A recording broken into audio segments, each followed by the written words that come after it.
Bonjour mes amis YouTube, en pleine canicule, je vous fais quand même une petite vidéo. Je ne peux pas m'empêcher de coudre. Alors, vous êtes bien sur un brin anglais. On a en ce moment une température saharienne. J'espère que chez vous c'est un peu moins chaud, mais j'ai l'impression que toute la France est dans le même bateau, presque. Ici, en région parisienne, on étouffe. J'ai du mal à supporter avec les traitements, tout ça, c'est compliqué. Je relève mes cheveux, comme vous le voyez, je n'ai pas changé de coiffure, ils sont juste attachés parce que ça dégouline de partout. Alors, je vous fais quand même une petite vidéo parce que j'ai quand même des nouveautés à vous montrer, dont cette petite robe.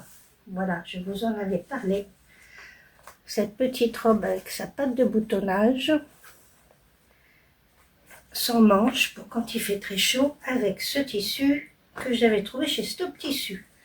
Donc c'est le modèle Captivante de MLM Pattern. Je l'ai déjà fait, vous l'avez déjà vu. Cette fois je l'ai cintré, alors qu'à l'habitude je ne le fais jamais. Bon, je m'arrange, hein, j'évolue. D'habitude je fais des sacs. Et là c'est plus robe quand même, hein, voilà. Bon, et ça va, ça ne fait pas trop ressortir mon ventre. Je lui ai mis les petites poches dans la couture de côté. Voilà. Parce que des petites poches, c'est bien pratique. Surtout quand il fait très chaud. Hop, on peut y mettre son mouchoir, ses clés et pas tramaler des gros sacs. Donc moi j'aime bien la longueur. Voilà, elle est sous le genou. Et je suis très bien dedans. Alors comme j'ai pas mis les manches, évidemment, j'ai mis un biais sur les emmanchures de la même manière qu'on met un biais aussi sur l'encolure. C'est prévu comme ça, l'encolure, et j'ai fait la même chose pour les emmanchures. Donc pas difficile à faire, la patte de boutonnage est très bien expliquée et on n'est pas obligé de la faire. Donc voilà une idée de robe sans manches. Si vous crevez de chaud et que vous avez un petit bout de tissu, je vous la recommande. Alors je n'ai pas fait que ça. J'avais encore plein de petits bouts de tissu et ils étaient suffisamment grands pour faire un peu des vol-doigts. Et comme j'ai viré le lave-vaisselle de ma cuisine, j'ai mis une petite desserte en bois à la place avec de l'épicerie dessus. Et bien j'en ai fait un petit rideau de cuisine. Voilà. Alors je mets la photo dans ma cuisine ici. Vous voyez ce que ça donne sur le petit meuble. Je vous la montre de plus près. Donc voilà, des vol-doigts. J'ai donc ajouté ici une bande en haut pour passer la tringle dedans. Et tout le tour, j'ai posé, je ne l'ai pas coupé dans le biais, parce qu'il n'y a pas d'arrondi, mais j'ai posé comme un biais une bande de tissu. Voilà, c'est de la rayure beige et blanche, de la doublure de ma petite veste Bergame. Et je trouve que voilà, ça allait très bien. Alors, certaines copines de la couture vont reconnaître des petites chutes de tissu qu'elles m'ont apportées. Voilà, vous voyez, j'ai mélangé un peu. C'est surtout vert et rose. Mais je ne me suis pas tellement cassée pour les couleurs. Avec du jaune orangé. Moi, je trouve que c'est pas mal du tout. Et pour ma petite cuisine, ça met de la couleur. Et voilà, comme il y a un mur orange et les autres sont blancs, en fait, ça va très bien dans ma petite cuisine. Voilà, j'ai réussi à faire ça. Donc ça va, ça donne pas trop chaud ça. Ça j'ai fait le devant à la machine et puis l'arrière à la main, comme je fais toujours. Je sais pas si vous voyez bien mes petits points à la main là. Voilà. Donc voilà, j'ai fait ça aussi. Ça y est, hop, la tringle est déboîtée. Pas touché, pas bouger. Voilà. Et puis j'ai terminé mes petits chats. Alors, ma fille adore les chats et je lui fais un petit plaid chat que j'ai réussi à terminer. Je l'ai matelassé avec la Bernina quand même et son pied double entraînement. Ça passe impeccable. Et je lui ai fait une bordure. J'ai regardé des photos sur Pinterest. Et j'ai vu que certains étaient bordés avec non pas une seule couleur, mais plein de petits morceaux de tissu. Et donc j'ai fait la même chose, je trouve que c'est très joli. Je vous la montre. Là, voilà. Hop. Voilà le plaid chat. Le voilà de loin, ça voit à peu près la taille qu'il fait. Et je vais vous montrer de plus près. Voilà ce que ça donne.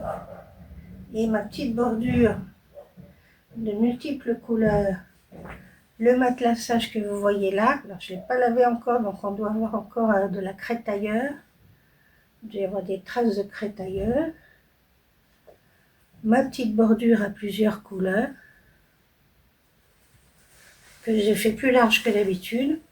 Au dos, j'ai mis ce petit coton stock tissu que je vous avais montré il n'y a pas longtemps, qui me fait un dos de plaid. Donc voilà, je trouve très joli le résultat. Pas très difficile à faire. Et donc, comme je vous aime bien, je me suis fendue d'une petite vidéo pour vous montrer comment on assemble les chats. Donc, je vous donne les dimensions de tous les morceaux de tissu dont vous avez besoin pour le fond et pour le chat. Je vous mets les dimensions dans la description. Je vous ai fait des photos qui vont suivre, donc vous allez pouvoir voir la forme des morceaux. Je ne sais pas si je vais réussir à mettre sur l'image des petites flèches et les dimensions. Je vais essayer. Je n'ai jamais fait encore. Mais sinon, je vous mets les dimensions pour le fond et pour le chat, donc deux tissus différents, dans la description de toute manière. Voilà, je vais essayer de vous le mettre sur l'image, sinon ce sera dans la description. Et ensuite, je vous montre dans quel ordre on assemble ces petits morceaux pour en arriver à un chat. Donc, moi j'ai choisi un fond blanc, on n'est pas obligé de faire le même fond pour tous les chats. On peut les mettre dos à dos, on peut les mettre face à face. Là vous en avez qui sont l'un contre l'autre. Donc évidemment, il faut coudre le petit bout blanc ici qui va faire le dos.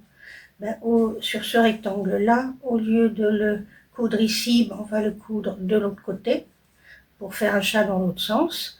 Et puis la tête, même chose, on va la mettre du côté opposé au petit bout blanc. Et donc, ça vous fait des chats dans des sens différents. Et voilà. Merci beaucoup pour l'accueil que vous avez réservé à la petite vidéo de Audrey pour le upcycling. Voilà, elle a effectivement beaucoup d'imagination. Et voilà, merci beaucoup d'avoir apprécié cette vidéo. Je pense qu'elle est la première à en être heureuse. Et puis, on en fera certainement d'autres parce qu'elle ne manque pas d'idées comme vous avez pu le constater. Et c'est intéressant vraiment de trouver des idées pour tous ces morceaux de tissu qui traînent un peu partout, ces vieux vêtements, etc. Et puis maintenant en plus, ça va être compliqué de les mettre, je crois que c'est terminé, le recyclage des vêtements, ils ne peuvent plus s'en occuper. Enfin bon, il va falloir trouver des idées patchwork et autres. Donc patchwork, il y en a déjà des idées, mais voilà, des idées upcycling, c'est toujours bon à prendre. Et puis je commence à dégouliner de partout. Donc je vais vous laisser avec la petite vidéo pour les chats. Pourtant il est de bonne heure le matin, mais je vais aller faire ma belle au bois dormant. Je vais bouquiner, je vais coudre des petits hexagones, puisque ça me donne pas trop chaud. Voilà, je vois ce que je fais en ce moment. J'en ai encore fait, notamment avec les restes de cette petite robe. Voilà. Donc du coup, je continue des petits hexagones parce qu'au moins ça peut se faire assise, même dehors éventuellement, et puis j'ai pas trop chaud. Et du coup, je vais peut-être agrandir le petit plaid hexagone que je vous avais montré. Je ne l'ai pas encore matelassé, donc je ne sais pas. Est-ce que je vais l'agrandir? Est-ce que je vais faire encore une housse de coussin? Comme ça, je vais pouvoir en changer tous les jours, tellement je vais avoir de housse de coussin. Je ne sais pas. Bon, dites-moi comment vous arrivez à coudre si vous n'avez pas la clim et que vous êtes à... J'ai 31 chez moi. Dites-moi ce que vous faites comme couture. Encouragez-moi parce que c'est compliqué. Voilà. Je vous souhaite de tenir bon, je vous souhaite de bien profiter quand même du beau temps. Et puis, merci beaucoup pour tous vos petits messages et vos encouragements. À très bientôt.